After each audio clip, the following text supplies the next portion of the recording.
Hey guys, welcome back inside of the Plastic Planet. I'm your host Nick Nack, hanging out with you guys tonight. Guys, I got a quick video to get out for you guys.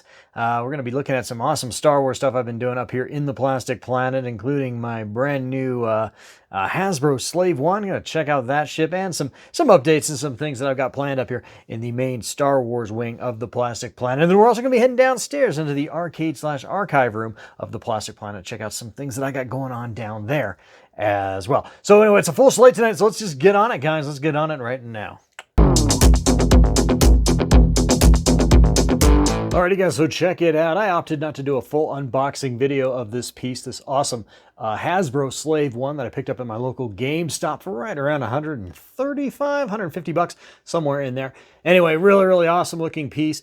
And I also picked up the Black Series Deluxe Boba Fett from my local Walmart. Obviously, these two pieces are not in scale to each other, but I think they look pretty damn dynamite on this little shelf I have right next to my detals here in the Plastic Planet. I also have the directions up there as well as the decals. I didn't mention this before, but I lost a contact lens. I wear hard contact lenses, guys, and I lost one of my contact lenses doing some yard work last weekend. So I've been kind of running a little blind here, at least half blind here on the Plastic Planet. Unfortunately, I have a medical condition that doesn't allow me to wear eyeglasses, so without my contacts, I'm kind of everything's kind of a big blur. So it's been hard enough to do my day-to-day real world job. So it's been stuff here on the Plastic Planet as far as the YouTube channel has been kind of deprioritized this last week. So anyway, trying to get you guys a video up tonight, but anyway, I do have it's the decals I haven't put on this piece yet just because I didn't want to try to put those on with the way I'm seeing right now. So anyway, I'll wait till my new contacts come in and take care of that. But anyway, really nice piece.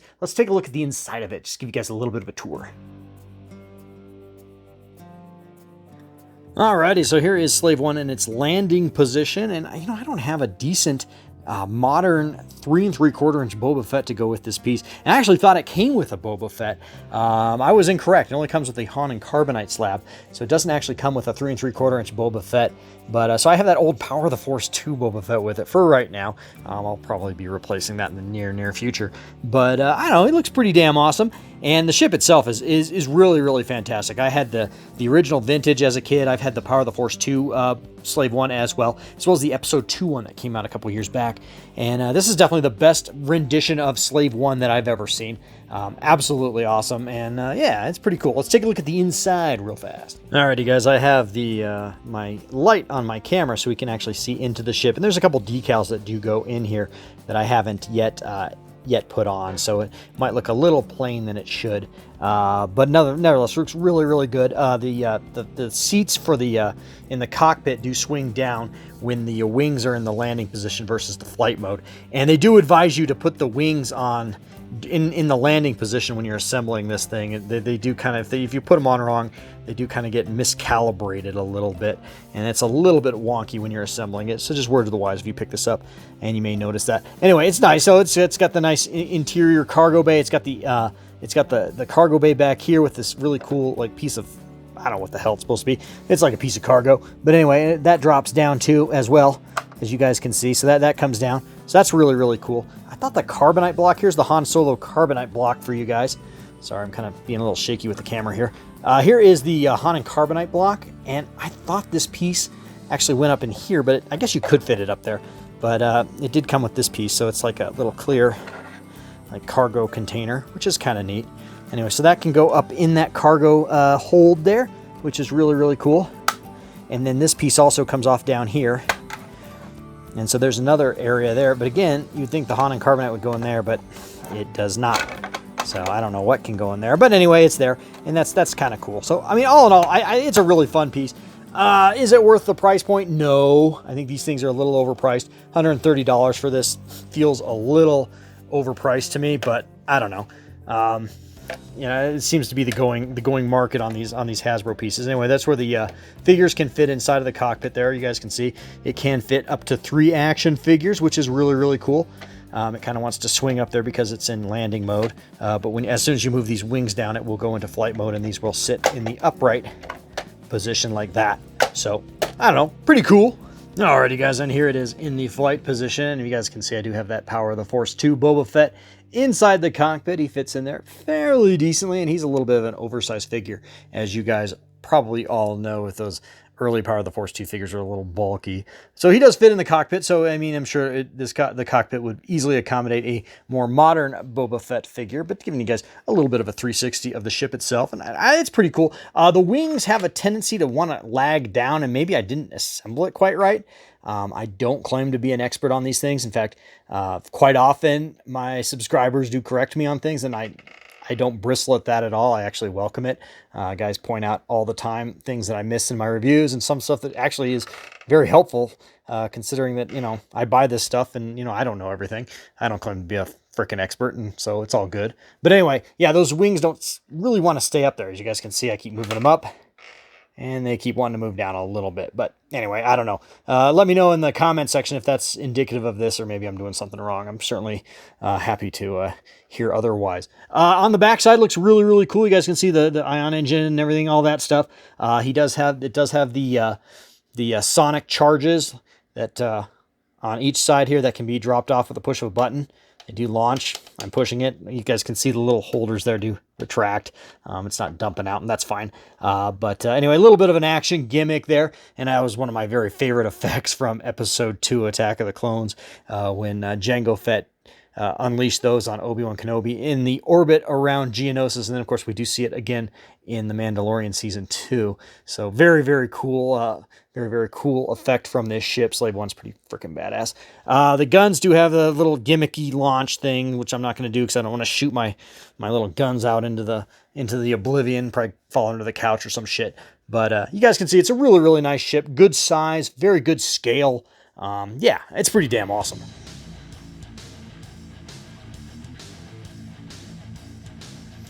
Alrighty guys, well what else have I done up here? Well, I've done a couple other things and picked up a few other little tiny items, none of which are worthy of their own video, but it's still fun to kind of point out some of these things. And most of the stuff I did, I unboxed on my own. I chose not to unbox on camera this time, but I'll definitely show you guys them, and let's take a look right now.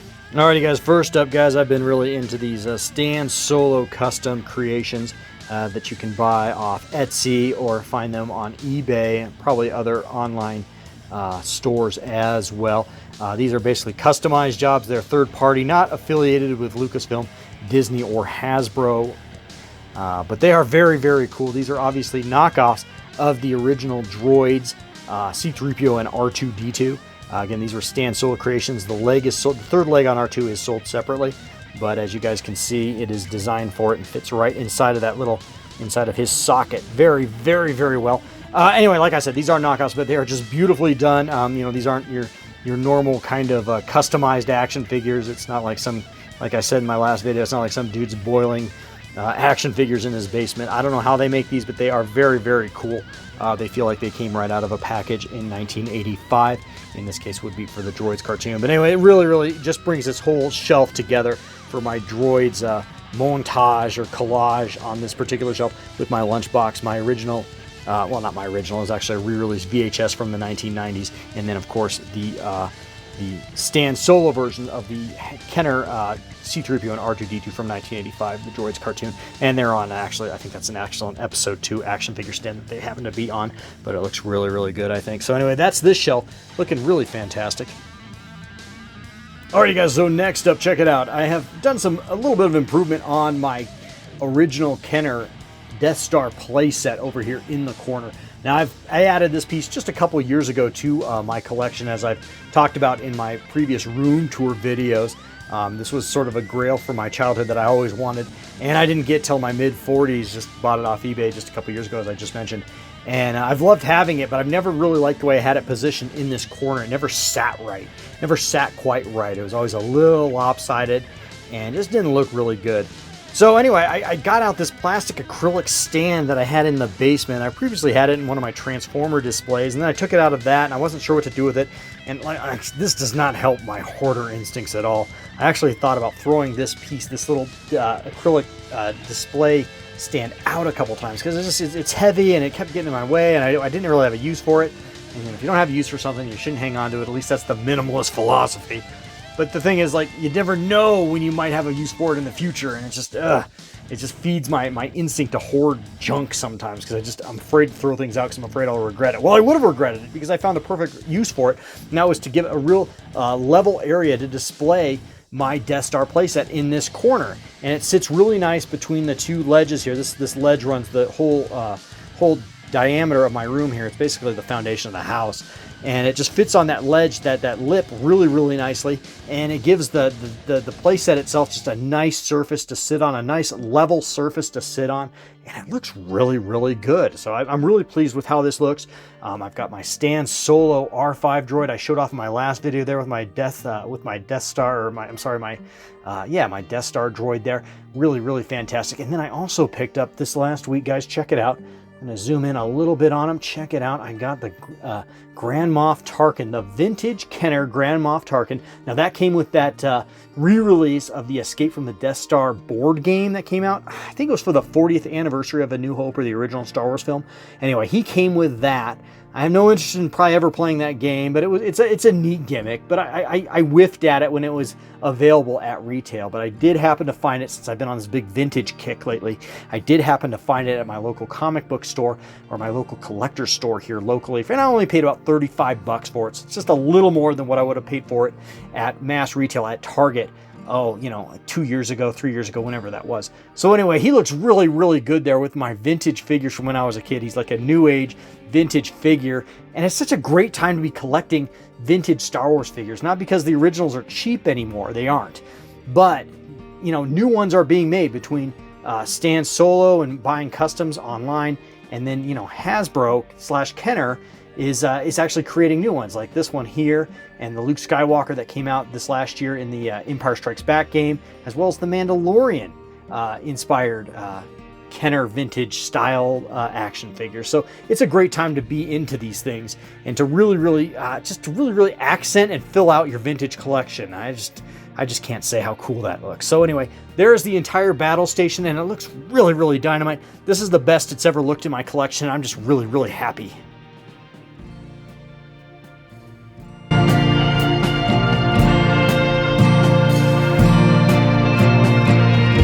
Guys, another thing that I pulled out, which is old but now kind of feeling new again. I pulled out my old dewback up there. That's a Power of the Force 2 dewback. Got that back in 1997. Bought it at Kmart in my college town of Laramie, Wyoming. And so anyway, I've had him forever, and he was in storage for a good long time. And I brought him back out because, that's a really good dewback, I think. And I know it's based off the special edition version of the dewback, which some people don't like, but I don't know, man. I think it looks really cool. Just the sculpt on it, the pose they've got it in, it's just sort of in that kind of that lumbering dewback kind of posturing there. The figure on top has a little bit to be desired. The paint apps on him and whatnot on the Sand Trooper aren't that great, but again, it's a Power of the Force 2 figure, so you have to kind of take it for the era that it came in. But I don't know, I think it looks pretty damn good up here on my Imperial 3 3/4 inch / Black Series display shelf here. I don't know, I think it looks pretty damn awesome up there. So anyway, it's just awesome. I'm really trying to celebrate all aspects of my collecting life as far as Star Wars goes. And I mentioned that in my last room tour video, which I put out about a month ago. And this definitely fits that bill too. And expect to see more and more of this in the next couple, days to weeks to months. So I'm just bringing more and more stuff out. And my goal is to bring out almost everything. And we'll see if I can actually pull that off and still, keep this room from looking like a cluttered mess. That's the goal. We'll see. That's yet to be determined, but that's my goal. Anyway, so this is one more piece re-added to the collection, and it looks really cool. Alright, so check it out. I was at I found a new action figure store in my local town here of North Glen / Thornton, Colorado. Found a brand new action figure store, and I actually probably should have shot some video in there. I probably will go back in a week or two and probably shoot some video in there and show you guys it. But it's a really nice action figure store, and I got this loose R5 unit. I can't remember where he's from. Obviously, it's a Black Series figure. It's R5. It's an R5 unit. It feels very Disney era to me. Might be a Galaxy's Edge kind of thing. I'm not sure exactly where this piece came from. But anyway, he's got the customized teeth on him and all that, which is kind of neat. Anyway, it really feels like a Galaxy's Edge kind of piece. But anyway, I picked him up for 15 bucks loose. How awesome is that? And so he's looking really cool over on this little display I have here in the window, which is also going to all be changed here, guys. I've got some new shelves. I actually found some shelves that will fit on that foundation lip that, like I previously said, runs the whole diameter of the room. I found some awesome media shelves. They're actually for like Blu-rays and CDs, but I think they're going to fit really, really well for Black Series and 3 3/4 inch. And I think they will cover, the shelf will cover the entire window there. So no more any kind of sunlight getting in this room. I've minimalized it with that space picture there and the AT-AT poster up there. I've minimalized the amount of UV that gets in this room, but I really would like to eliminate it completely and just get rid of this window. Because I mean, all that window is it looks out on my trash cans. It's gross. So anyway, there's no reason to have it. So anyway, I've got some, like I said, some media shelves that should fit on that lip and will accommodate, really, really accommodate, I think, Black Series, 3 3/4 inch and some small Star Wars knickknacks here and there. Again, I'm really, really trying to get as much of my collection out without cluttering the room, and I think this will help a lot. Anyway, to be continued on that for sure. But anyway, that Astromech, that little R5 unit is really cool.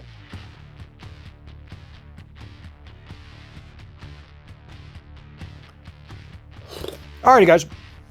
Well, that's it for the Star Wars room, but let's roll on downstairs into the archive/arcade room and check out what I've been going down here as well. I'm trying to free up more space down here and just get out more stuff and make this room as cool as possible as well. Now, my goal with this room down here is not to have a single piece of Star Wars memorabilia or any kind of Star Wars collectibles down here, and I've still got a few down there currently, but my goal is to get all that up here, and down there is basically everything else that I love in this life. So anyway, let's go down there and check out, and I'll show you guys some stuff that I bought recently and some new display strategies I'm working on down here. Let's check it out.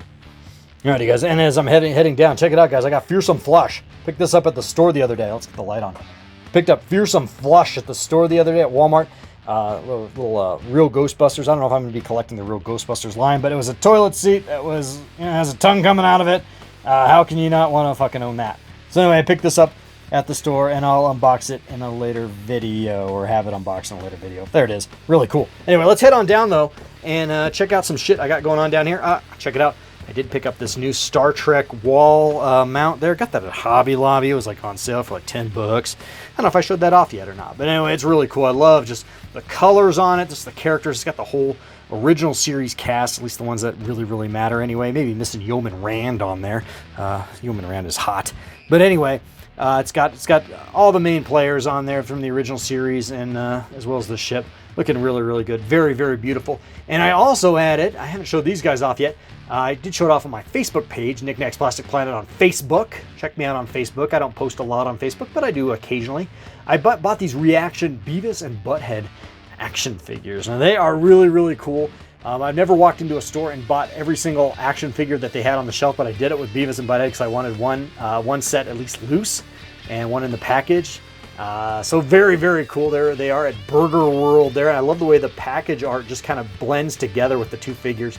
Really, really cool. I can't bring myself to open them when they look that good in the packaging. And then, of course, I've got them in their street clothes there, hanging on the couch eating nachos. One of my absolute very favorite shows from when I was a kid, Beavis and Butt-head. It was such a awesome shock value cartoon from MTV back in the day. And really glad that they're making more Beavis and Butt-head on the Paramount streaming network coming soon. Gonna be epic. But anyway, so I picked up these two figures. That's pretty damn cool. Alrighty, guys, so check it out as we're coming down here into the arcade/archive room of the Plastic Planet. I have sort of reduced down my DC Comics section of this room, and I'm due for a room tour down here at some point, and it will come, I do promise. I've kind of been hinting at that for a while now, but it will come eventually. But I've kind of reduced down my DC comic collection a little bit. I had more pieces in here, and I actually gave those to my 16-year-old son, who is a giant Batman and DC Comics fan, and I think he'll appreciate them more than I do. Again, I don't sell my stuff, but I don't mind giving it to my son because it's going to stay in the house. I don't know, so I gave him some of my pieces, and I'm kind of reducing this down. And while it's still sort of a DC Comics area, my thinking is to kind of make this more basically more Superman-centric, since he's my favorite superhero. And I'm not a big superhero guy. I mean, I love Superman. I love Batman. Wonder Woman's okay. I love Shazam. But, I mean, outside of those three, you know, I'm not like a big superhero guy. As you guys know, I don't collect Marvel. And DC's cool, but it's not the end-all, be-all for me. I do have all the modern Justice League represented between Hot Toys and Kotobukiya in there on that shelf, which is really, really nice. That's a great shelf. But again, it's not the knees bees end all be all for me. I'm more into, real classic Superman there. I've got that awesome statue that my good buddy Uncle Pat gave me. I got that really cool color form set that came from my buddy Down Under Danny, and that really cool, I think, Jim Lee inspired statue there with Lois and Superman. That might be one of my very favorite pieces I have in my Superman collection, as well as my very favorite, obviously, is my Christopher Reeve Hot Toys figure. But again, I don't know. I'm kind of gearing away from this sort of thing. These will stay. Everything in these details are going to stay. Like I said, I'm probably going to make it more of a Superman centric collection, but I've definitely whittled it down and so I can make space for some other things down here that are probably a little more important to me. And as we move next door, this is what I'm working on. This is a work in progress shelf, guys. I just put these shelves up last night, but I really wanted to give sort of just a real love to all other miscellaneous things that I just love from the 80s and 90s and maybe some from the 70s on this shelf here. And I got Garfield and Odie plushies up top there. Coming down, I got two loose reaction Beavis and Butt-head figures. I got my 1995 calendar. I showed that off in a previous video. Check it out. I got Angus Young there, man. I don't know what company makes this, BSTAXN. I don't know. I found them at Walmart for 15 bucks the other day. Go check out your Walmarts if you're into that kind of thing. Found them at Walmart for 15 bucks. I'm not going to unbox them. Everything that, if you ever look on eBay, anything that's AC/DC oriented, that's action figure wise, just skyrockets in value. Not that I plan on selling it at any time, but it's nice to kind of keep it as valuable as possible, just because that's kind of cool.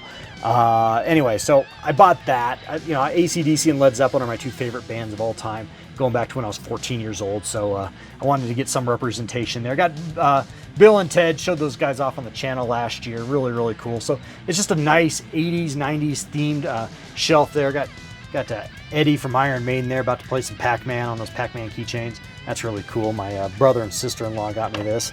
That's pretty cool. I think I showed him off last year, but that's very cool. Little Eddie there. So anyway, very cool. Down here, I've got some Ghostbusters going on. Ecto-1, the Terror Dog. These guys were previously on my fish tank. Kind of wanted to get them off my fish tank. Tired of having to move them every time I want to clean the tank. I got my Xenomorph Alien there and my T-800 Terminator piece. Down below here, I've been picking up Captain Power, guys. You guys remember Captain Power? Anyway, I'll talk about these in a later video, but here they are right now. We're buying some Captain Power off eBay. Pretty damn awesome. I've got Kit and Michael Knight, and then I've got my awesome black hole figures from Diamond Select. Check out that video. That was a fun video when I made that. It's down my video list. I think I made it last November, but that was a fun video, and those are absolutely awesome pieces. Got a Tomy robot in there, and I got another Tomy robot. It fell behind a shelf. I got to retrieve him, but I love my Tomy robots. And then I got the Duke boys there and their Mego General Lee next to the Mystery Machine. This is more modern. This is obviously from when we were kids, but I restored this Mego General Lee just recently, and I've kind of talked about that on a previous video. But anyway, I got Bo and Luke in there. Very cool. And then this shelf is sort of miscellaneous right now. I've got a plush Yogi Bear down there. Got Count Chocula. Fucking Count Chocula. That's cool. And then I picked up this piece off eBay just recently. I've been in a Beavis and Butt-head kick. But I got this from from 1998. This is the More Action Collectibles Beavis, and the Butt-head they're really valuable and they're hard to find. I got him for about 70 bucks off eBay, which I think was a really good score. I'll play the long game on getting Butt-head, but eventually I want to get Butt-head. And God, part of me wants to open these because they just look fantastic and put them up on that top shelf up there. With my other Beavis and Butt-head pieces. But anyway, for right now, he's down here, and that's absolutely beautiful. I love that piece. Again, I really want to open him, but I don't know if... Again, I don't sell my shit, but I also don't want to devalue something that's very valuable. And these in package, this is sort of a rare collectible from Beavis and Butt-head. And you guys can see the Butt-head himself. That looks really, really good. Also comes with Beavis when he's all doped up in sugar hide and being Cornholio. So very, very cool. So anyway, going to be adding to my Beavis and Butt-head collection in the future as well. So anyway, that's going to stay down here on the bottom shelf just so it doesn't get, thrashed or anything. But very cool shelves that I've been working on. And obviously these are work in progress. These are going to change dramatically. I need to add lighting, add some dioramic elements. It's going to look fan-fucking-tastic. But that gives you sort of a bit of an idea of where I'm going with the room down here. Like I said, this is everything that's non-Star Wars from my childhood that I loved. I want to get some musical influences down here, some Zeppelin memorabilia, some AC/DC memorabilia, some other bands that I love. I want to get those represented down here as well. So that's where I'm going with that. And I think it looks really, really cool. Alrighty guys, well that's going to wrap up this edition of the Plastic Planet. I hope you guys enjoyed all that cool shit I just showed off to you guys here from the Plastic Planet. And if you just happen to find this video and you've never seen any of my stuff before, do please consider subscribing to Knickknack's Plastic Planet. We have a damn good time here. And you know what? There's a couple rules here on the Plastic Planet. I don't have a Patreon account. There's no bullshit. There's no paywalls. There's no Patreon. Everything here is free and available to anyone on YouTube just to check out, because this collecting is a shared experience and I'm not going to hide behind a paywall. I'm not here to make money. I'm just here to share and enjoy this hobby with you guys. So keep that in mind. And but it does help the channel out a lot if you do subscribe, because I want to make a few bucks off the AdSense, man. You know how it is. Yeah, I'm not a sellout, but I'm kind of a sellout, I guess. I don't know. Anyway, do consider subscribing and like and comment on the video as well. Anyway, guys, that's going to wrap things up here on the Plastic Planet. And remember, guys, life is oh so very, very, very short. So get out there and fill it with some plastic crap. All right, guys, till next time. Later. Love you. Bye.